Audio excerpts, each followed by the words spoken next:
Listen, I know what you're probably thinking. You're thinking, oh sure, another sappy human saves the day story where the aliens realize we're not complete monsters. Well, buckle up, Buttercup, because that's exactly what this is, except somehow even weirder and more ridiculous than you'd expect. And trust me, if there's one thing humans are really, genuinely, spectacularly good at, according to YouTube analytics, 99.3% of viewers are not subscribed. That's a huge number. By subscribing the channel that is completely free, you'll help support the channel and never miss fresh content. It's being weird in the most unexpected ways possible. My name is Dr. Kelleth, and I'm what you might call a wildlife behavioral specialist for the Xenobiological Research Consortium. Yeah, that's basically what it sounds like. I study aliens. Or more specifically, I study how aliens behave in their natural habitats, which is probably the world's most elaborate way of saying I watch creatures do stuff and write about it. Riveting career, really. The pay is decent, the hours are terrible, and the embarrassment factor when people ask what you do at parties is astronomical. Anyway, I was stationed on the research outpost on Kelthera Prime, which is this beautiful, sprawling world covered in these massive golden forests where the trees glow at night. Absolutely gorgeous. Also, absolutely crawling with dangerous fauna that would love nothing more than to see you as a mid-morning snack. The local apex predators, the Grendashi, are these magnificent creatures. Think something between a lion and a dragon, but somehow more aggressive and also somehow more dramatic about the whole thing. When they hunt, they don't just kill you. They make a performance piece out of it. They're basically the theater kids of the predator world. But this story isn't about the Grendashi. This is about something that happened at the breeding grounds. And I should mention, before I get too far into this, that what I'm about to tell you happened because of one woman and a plastic lunch container. Her name was Victoria Okonkwo, and she was the colony's nutritionist / general administrator / person who did basically everything that wasn't actively trying to murder something or study something. She had this dry, withering sense of humor that could wilt a plant at 50 paces, and she didn't take nonsense from anyone. She definitely didn't take nonsense from me, which I respected, even when I was the one being nonsensed at. The cubs came to the breeding grounds every morning around sunrise. Now, when I say cubs, I don't mean little fuzzy puppies. I mean juvenile Grendashi, and they were roughly the size of a large truck with an attitude problem that would make a teenager look zen. Their mothers would bring them out to this clearing near the research station, teaching them how to hunt, how to posture, how to make that absolute, earth-shattering roar that would make you question every life decision you'd ever made. The thing about juvenile Grendashi is that they're actually kind of stupid. Not maliciously stupid. More like the kind of stupid that comes from having a brain that hasn't quite caught up to their massive body size. They'd charge at rocks sometimes. They'd get their heads stuck in things. One time, I watched 3 of them chase their own shadows, till they got so dizzy they all just lay down simultaneously. It was incredible. Nature's comedy show, really. Victoria, being the logically minded person that she was, had noticed something about these cubs. They were smaller than they should be. Malnourished, if the Grendashi even got malnourished. Their mothers were hunting regularly, so it wasn't like there was a shortage of food. It was just that the cubs seemed less interested in the food their mothers brought them, and more interested in whatever else was going on. Now, here's where I should mention that the research station had strict protocols about interacting with local fauna. Don't feed them. Don't touch them. Don't make eye contact for extended periods. Really, the whole thing could be summed up as, don't be stupid. but they listed out for like 30 pages just to be thorough about it. Victoria, being Victoria, took one look at those protocols and then promptly decided they were more like guidelines. "Hey, Kelleth," she said one morning, cornering me in the commissary while I was trying to make what could generously be called coffee and what could more accurately be described as liquid regret. "What's the deal with those creatures out there, the young ones?" I turned around, hot mug in hand, and tried to look professional. "This is harder than it sounds when you're holding a container of something that smells like burnt rubber had a baby with despair.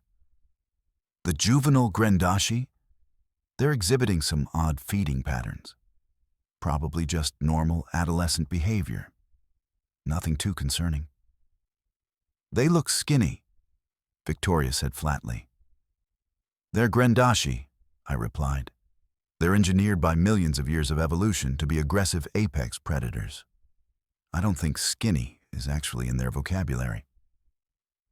"Everything looks skinny to you after you drink that," Victoria said, gesturing at my coffee with genuine concern. "That stuff could strip paint. Anyway, I'm going to do something about it." Now, whenever Victoria said she was going to do something about it, it usually meant I'd have some kind of paperwork to fill out later. Most of it involving incident reports and the phrase, "unauthorized interaction with local fauna." So I should have been suspicious. And I was. But what I didn't expect was for her to actually do something that would cascade into the weirdest turn of events in my entire career. The next morning, Victoria walked out to the clearing beside the breeding grounds. This was already against protocol. Then she sat down. Still against protocol. Then she opened her lunch container and started eating her breakfast not more than 30 feet from a juvenile Grendashi that outweighed her by probably 4,000 pounds. I was watching from the observation tower, by the way.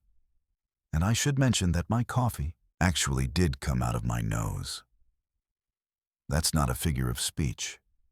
I was not prepared for that level of professional misconduct, and my respiratory system made sure to let me know about it.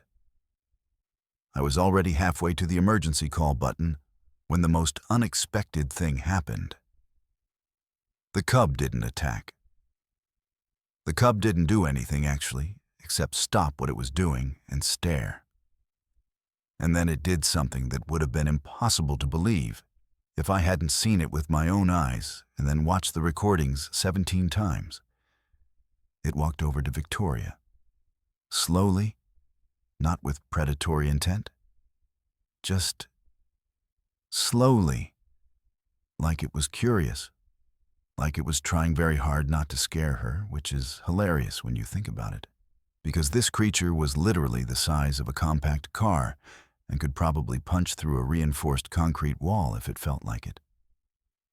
But there it was, trying to be gentle. Victoria, the absolute madwoman, did not move. She just sat there, eating her breakfast. And when the cub got close enough, she held out a piece of toast. "Don't do that," I muttered to myself in the tower, even though she obviously couldn't hear me. That's the dumbest thing. That's the dumbest, most dangerous, absolutely catastrophic thing you could possibly do. The cub took the toast. And I want you to understand something here.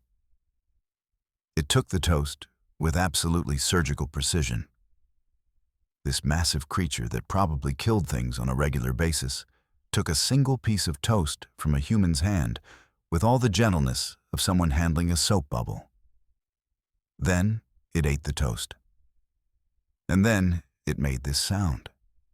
This rumbling, vibrating, low-frequency kind of sound that I'd never heard a Grendashi make before. I had to check my instruments to see if maybe there was an earthquake happening. There wasn't. It was just the cub making what I can only describe as a contented noise. Well, that was it. I was going down there to stop this absolute chaos. I was going to put a stop to this right now before someone's breakfast turned into someone's funeral. I grabbed my emergency deterrent kit, which is really just an air horn and a flare gun, very intimidating stuff, and I headed out to the observation point. By the time I got there, Victoria had been joined by 3 more cubs. 3. There were now 4 enormous creatures sitting around her like she was running some kind of daycare center for apex predators, and she was sharing her breakfast with all of them. What in the name of every scientific principle that has ever existed are you doing? I shouted as I approached. Victoria looked at me, took a sip of her juice box. Yes, she had a juice box because of course she did, and said, "Their mothers aren't feeding them properly. Look at them. They're looking for something specific. They're looking to make a meal out of you." I snapped back. Protocol clearly states no interaction with the local fauna. This is some of the most reckless behavior I've witnessed in my entire career, and I once watched a trainee try to pet a grendashi. "How'd that go for him?" Victoria asked, not even looking at me, just handing another piece of something to one of the cubs. "He got very lucky and learned a valuable lesson about what happens when you disregard common sense." Victoria said. "Well, I'm not that trainee. And look, I'm not doing anything dangerous. I'm just sharing breakfast. It's what humans do. We share food. We bond over meals. It's basically in our genetic code at this point." I wanted to argue, but the problem was that she was succeeding. None of the cubs had eaten Victoria. In fact, they seemed remarkably calm for creatures that could theoretically remove her head with minimal effort. They were acting like cubs, honestly. Playful, curious, attentive. The weirdest part? The mothers didn't seem to mind. The adult grendashi were watching from a distance, and while they didn't seem exactly thrilled, they also didn't seem inclined to intervene. Which either meant they trusted Victoria, impossible and terrifying, or they understood something about the situation that I didn't. So did I report it? Let me tell you, this is where it gets complicated. Because if I reported it, Victoria would get in massive trouble. Her position was already precarious because she was doing administrative work, which meant a lot of people on the station found her expendable. A formal incident report would basically be a neon sign saying, "Fire this person." And yeah, she'd violated protocol. But she wasn't dead. Nobody else was dead. And nothing had actually gone catastrophically wrong. I didn't report it. What I did do was watch. Carefully. Obsessively. Every morning, Victoria would walk out to that clearing with her lunch container. And every morning, the same cubs would be waiting for her. Not hunting her, just waiting. And she would share her breakfast with them, and they would eat it. And they would make that contented rumbling sound, and then their mothers would come collect them, and Victoria would head back inside. It became a routine. A completely insane routine that violated every protocol we had, but a routine nonetheless. Then things got weird. One morning, Victoria didn't show up. She was sick, some kind of stomach thing, nothing serious, but enough that she had to stay in the medical bay for a day. I was monitoring the breeding grounds, like I always did. And you know what the cubs did? They showed up at sunrise, and they looked around for her. I'm not being metaphorical. They walked to where she usually sat, and they just stood there, confused. One of them actually made this distressed noise, like a calf separated from its mother. And then they left. When Victoria came back the next day, you would have thought she'd returned from war. The cubs practically trampled each other trying to get to her. And I'm sitting there in the tower thinking, okay, this is new.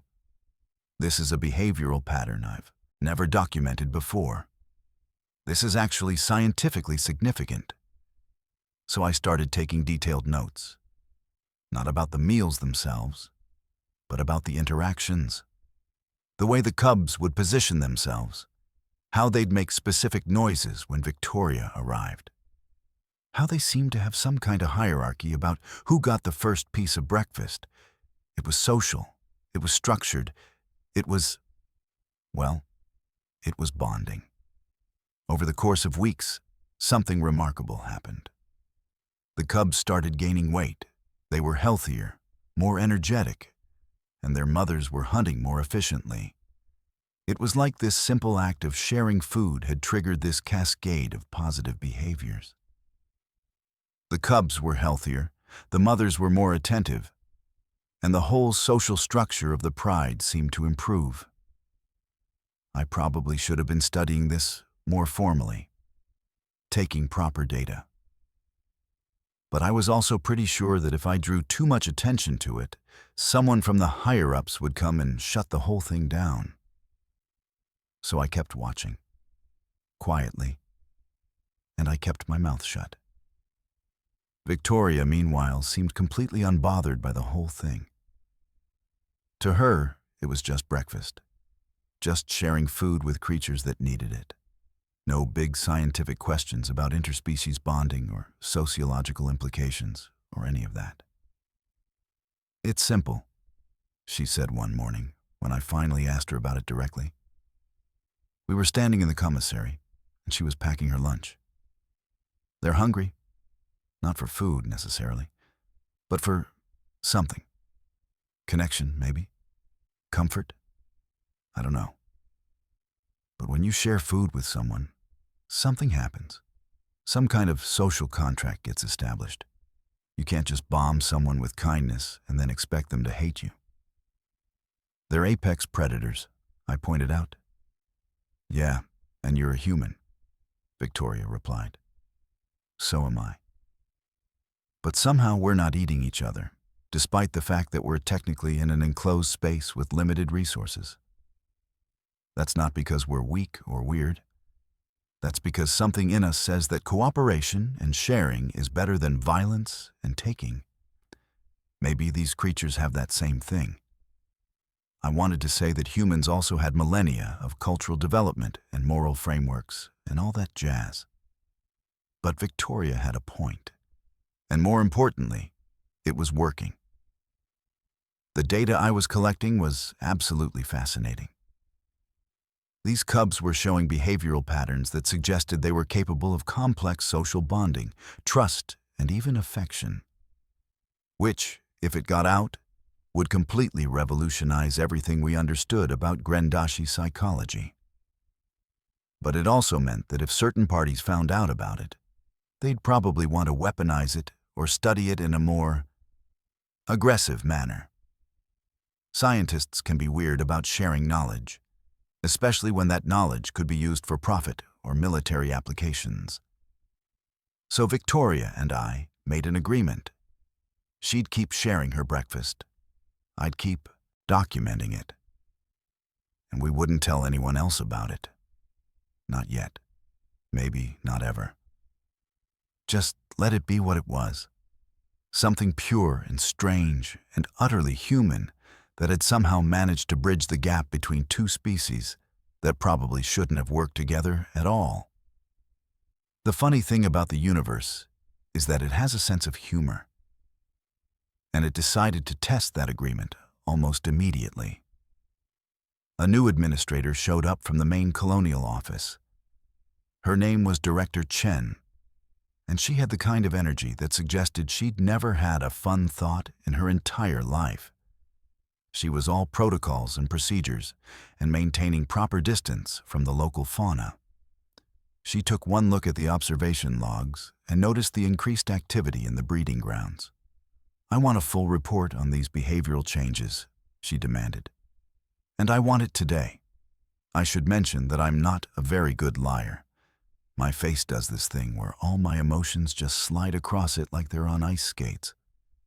So when Director Chen asked me directly if there was any human interaction with the Grendashi, My face probably told her everything she needed to know.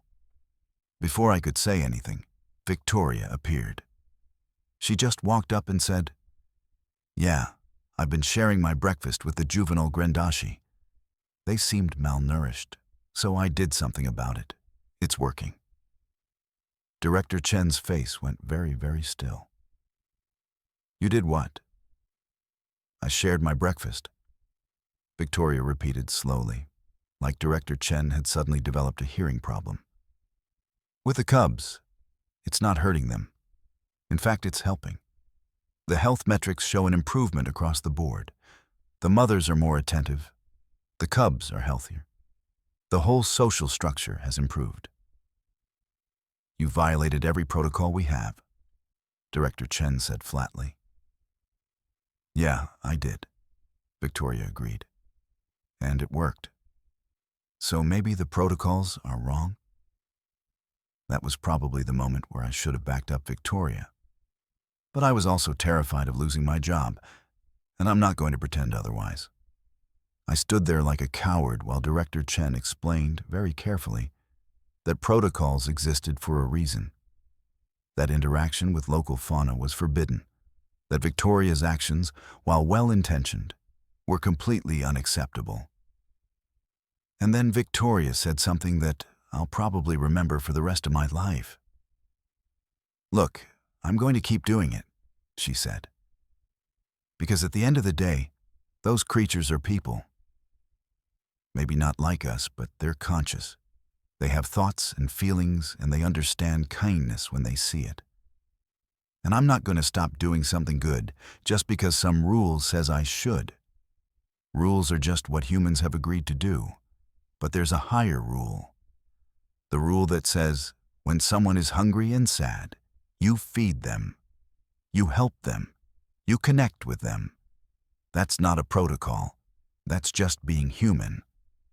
Director Chen looked at Victoria like she'd just tried to convince her that rocks could fly. But then something happened. The director walked up to the observation window and looked out at the breeding grounds where the cubs were waiting for their morning meal. They were all lined up, actually, in this neat little row. The smallest one at one end, the biggest at the other. And they were just sitting there, waiting. The way a family waits for dinner, maybe. The way creatures wait for someone they trust to show up. Director Chen watched them for a long time. Long enough that I started to get nervous. Long enough that Victoria also got quiet. Long enough that we both probably thought this whole thing was about to get shut down and possibly result in some kind of official reprimand. Then Director Chen said, "I want full documentation, every interaction, every behavioral change. If we're going to legitimize this, it needs to be proper scientific data." I nearly fell over. "Really? Really?" Chen confirmed. "What she's doing might actually be the most important discovery we've made on this planet. If Grendashi are capable of this level of social bonding with humans, that changes everything about how we understand them. That changes everything about our entire approach to this colony." So that's what we did. Victoria kept sharing her breakfast. I kept documenting everything. And Director Chen started building a formal study around it. We started including breakfast sharing in the official observation protocol. Other researchers started participating, though most of them weren't nearly as patient or as intuitive as Victoria was about the whole thing. But here's the thing that really mattered. Within 3 months, the change was undeniable. The cubs that had been sharing breakfast with Victoria and the other researchers were noticeably healthier and more socially capable than their peers that hadn't had the same interaction. They showed improved problem-solving skills. They were less aggressive. They were more cooperative with each other. It was like the simple act of sharing a meal had rewired something fundamental in their brains. The scientific community went absolutely bonkers, naturally. There were papers published, conferences held. international discussions about what this meant for human-Grendashi relations. Some people wanted to expand the program. Some people wanted to be careful and methodical. Some people, naturally, wanted to find a way to weaponize it. But Victoria just kept showing up with her breakfast. 6 months into the program, one of the cubs did something that made me understand, at a fundamental level, why this all mattered. It was this big male cub, probably about 4 months old at that point. He was usually a bit more reserved than the others, more standoffish. But that morning, after Victoria finished her breakfast and was about to head back inside, he followed her. Just followed her back to the station. Walked right up to the entrance. The other cubs didn't follow. The mothers didn't intervene. He just wanted to be where Victoria was. We had to gently encourage him to head back to his mother, which took about 2 hours and probably the most stressful situation I've experienced in my professional life. But here's the thing. He could have hurt Victoria at any point. He could have hurt anyone. He was a massive creature with claws and teeth. But instead, he just wanted to be near someone who had shown him kindness. That's when I really understood what Victoria had figured out way before the rest of us. These creatures weren't mindless beasts.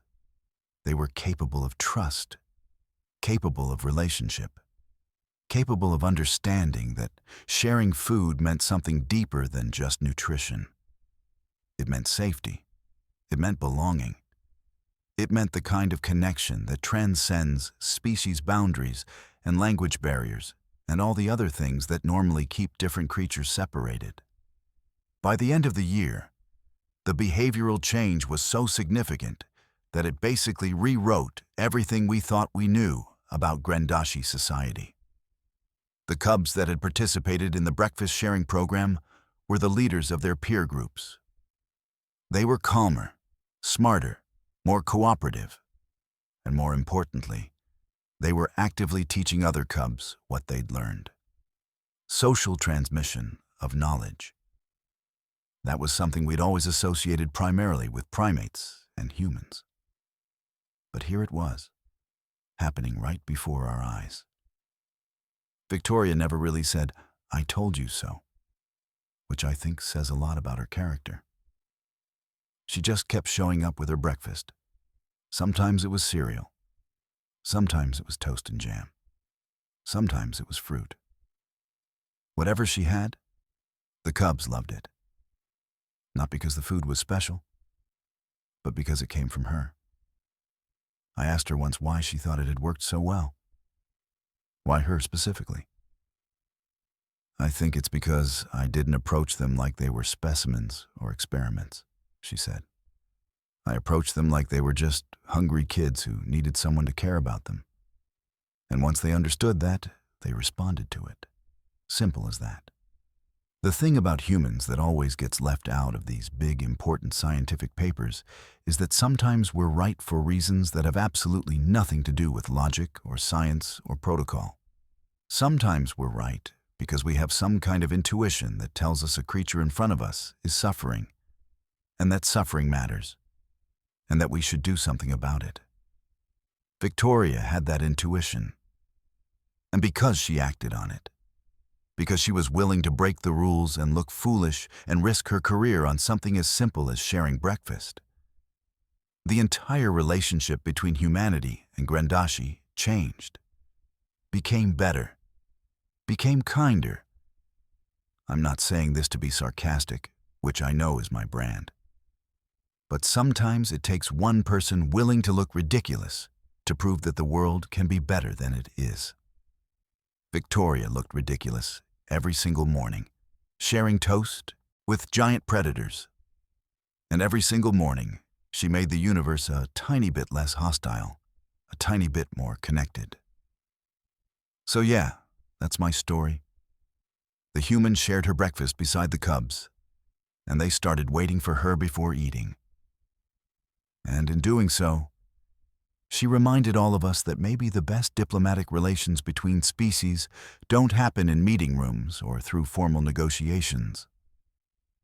Maybe they happen in those quiet moments between meals, where one creature looks at another and decides that kindness is worth the risk. Also, Director Chen got promoted. Victoria got officially recognized for her work. I finally got that assistant I'd been asking for 3 years. And the Grendashi cubs grew up to be the most cooperative and peaceful adult Grendashi the colony had ever encountered. But really, the most important part was just that Victoria showed up every morning with her breakfast. That was all it took. Just showing up and saying, in her quiet way, that we're all here together on this planet, and we might as well share our meals and our kindness and whatever else we can manage to share. Which I think is very human, and also very wise, and also exactly the kind of thing that never gets written into protocols and probably never should be, because you can't really regulate kindness. You just have to hope that someone like Victoria shows up in your life and reminds you that sometimes breaking the rules is the most rule-following thing you can do. Anyway, that's my story. I'm still documenting the Grendashi. Victoria's still sharing her breakfast. And the cubs are still waiting for her every morning.